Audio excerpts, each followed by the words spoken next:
Doctor Ambedkar நினைவு நாளான December 6 எல்லோருக்குமான தலைவர் அம்பேத்கர் அப்படிங்கிற நூலை நம்ம தளபதி வெளியிட போறாரு. அதாவது ஒரு மாசத்துக்கு முன்னாடி இந்த நியூஸ் ட்ரெண்ட் ஆச்சு. நம்ம தளபதி அம்பேத்கர் அவருடைய புக்கை வெளியிட விடுதலை சிறுத்தை கட்சி தலைவர் திருமாவளவன் அவர்கள் பெற்றுக்கொள்ற மாதிரி. ஸோ அதை பத்தி திருமாவளவன் அவர் ஆரம்பத்தில் ஆமா கலந்துக்கிறேன் அப்படிங்கிற மாதிரி சொன்னாரு. தென் அதுக்கப்புறம் கலந்துக்கல அப்படிங்கிற மாதிரியும் சொல்லிட்டாரு. அவருடைய நட்பு கட்சிகளுக்கு ஏதாவது பிரச்சனை வரும்னு. பட் இப்போ நம்ம தளபதி இந்த புத்தக வெளியீட்டுல 100% கலந்துக்க போறாருன்னு கன்ஃபார்ம் ஆயிடுச்சு. அண்ட் இந்த புக்கை நம்ம தளபதி வெளியிட முன்னாள் நீதிபதியான திரு சந்துரு அவர்கள் புக்கை பெற்றுக்கொள்ள போகிறாராம். அண்ட் இவர் யாருன்னு கேட்டீங்கன்னா ஜெய்பீம் படத்துடைய ரியல் ஹீரோ இவர் தான். அண்ட் இந்த புக்கை நம்ம தளபதி வெளியிடுறது மூலியமா கண்டிப்பா தமிழ்நாடு ஃபுல்லாவே இந்த புக்குக்கான ரீச் நல்லாவே கிடைக்கும். ஸோ விசிகா திருமாவளவன் அவர்கள் வெளியிட்டு இருந்தால் கூட இந்த அளவுக்கு ரீச் கிடைக்க வாய்ப்பு இல்லை. ஸோ எனக்கு தெரிஞ்சு இந்த புக்கை வெளியிடுறதுக்கான கரெக்ட் பர்சன் நம்ம தளபதி தான். அண்ட் சொல்ல போனா டாக்டர் அம்பேத்கர் அவரை வச்சு தான் விசிகா அரசியல் பண்ணிட்டு இருக்காங்க. ஸோ அவருடைய புத்தக வெளியீட்டுக்கு நம்ம தளபதி வராரு அப்படிங்கிறதுனாலயே திருமாவளவன் அவர்கள் வராம இக்னோர் பண்றதால என்ன நியாயம்னே தெரியல. ஸோ அவங்க மக்களுக்கான அரசியல் பண்றாங்களா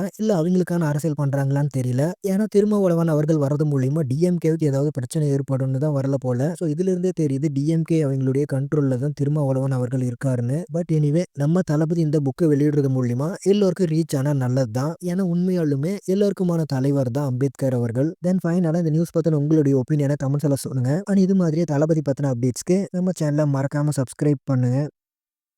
தேங்க்யூ ஃப்ரெண்ட்ஸ்.